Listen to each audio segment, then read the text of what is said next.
Darbhanga medical college and hospital में आयुष्मान भारत के मूर्त रूप देके प्रक्रिया शुरू हो चुकल है। कई तरह के विशेष काउंटर के व्यवस्था से कल जा रहा है। डीएमसीएच में आयुष्मान भारत योजना के लागू करवाक लेल प्रयास तेज हो चुकल है।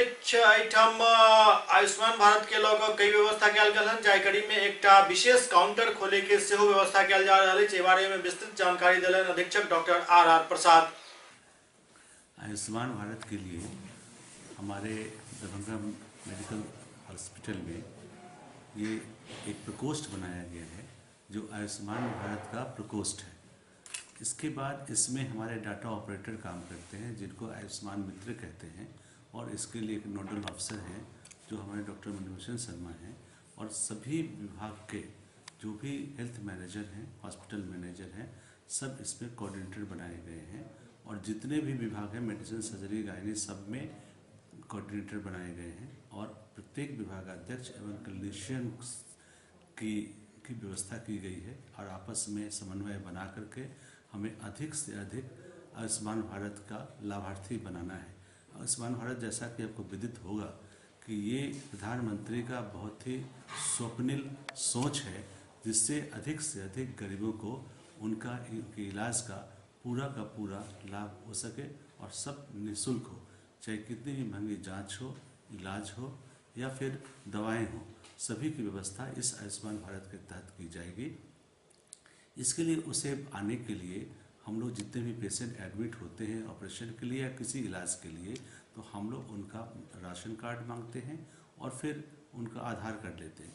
आधार कार्ड और राशन कार्ड लेकर के हम लोग उनको जो ऑलरेडी फिट है उनका नाम हमारे भारत सरकार के अंतर्गत 2011 के जनसंख्या के अनुसार जितने गरीबी रेखा के नीचे हैं उनका नाम वहाँ पर एग्जिस्ट करता है, और इसका नाम हम मिलाते हैं, मैच कर जाता है तो गोल्डन कार्ड मिलता है। और जब गोल्डन कार्ड मिल जाता है तो हम लोग जो ऑपरेशन होना है उस मरीज़ का नाम, उसका बेड टिकट, ये सब लेकर के हम लोग भेजते हैं ऑनलाइन। और वहाँ से जब हम लोग को कंफर्मेशन आ जाता है कि इस मरीज़ का ऑपरेशन करना है या किया जाएगा, तो फिर हम लोग उसका इलाज कर देते हैं। उसमें जो भी राशि खर्च होती है हम लोग अपने पहल पर उसको करते हैं। और एक आयुष्मान भारत का एक बैंक अकाउंट भी हम लोगों के नाम से है, अभी उसमें पैसा नहीं है। जैसे जैसे रोगी कल्याण से इसका काम होगा वैसे वैसे यही राशि इसमें, जैसे 10,000 का कोई हर बीमारी के लिए अलग अलग पैकेज दिया गया है। अगर मान लीजिए किसी ऑपरेशन का 10,000 का पैकेज है तो 7,500 हमारे रोगी कल्याण समिति में आएगा, और 2,500 जो डॉक्टर, परिचारिका, जूनियर डॉक्टर, RSO, ये सब, या हमारे हेल्थ मैनेजर जो भी उसमें भागीदारी निभाएंगे उसमें ये 2,500 की राशि वितरित होगी, और बाकी रोगी कल्याण समिति में आएगा। इस पैसे से फिर आगे जो काम होगा उसको काम किया जाएगा। इसी तरह जैसे जैसे लाभार्थी बढ़ते जाएंगे हमारा आयुष्मान भारत में पैसा आता जाएगा, हम लोग आगे काम करते रहेंगे। इससे दो फायदा होता है। ऐसे सवाल ये उठता है कि अस्पताल में तो वैसे ही फ्री है, फ्री इलाज होता है, निःशुल्क इलाज होता है, लेकिन अगर हम लोग उसको आयुष्मान भारत के अंदर लाते हैं जिसके तहत पूरे परिवार का 5 लाख के तहत जो भी इलाज का खर्चा आएगा वो भारत सरकार उठाएगी, तो वो इंश्योर्ड हो जाता है।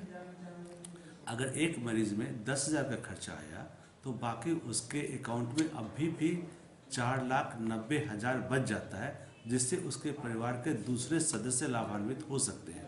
इसलिए सब, और ये 1 साल के लिए होता है, अगले साल फिर 5 लाख के लिए उनका होगा, तो ये सब लाभ होता है उनको।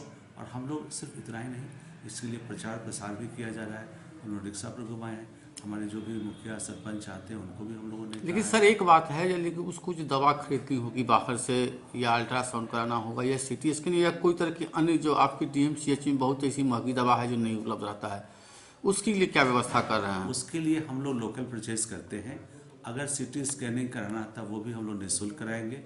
अगर CT स्कैनिंग भी होगा तो निःशुल्क कराएंगे। उसमें अगर राशि जो PP मोड पर है वो राशि भी उसका नहीं खर्च होगा, ये यहाँ के अधीक्षक कार्यालय से होगा या आयुष्मान भारत से होगा।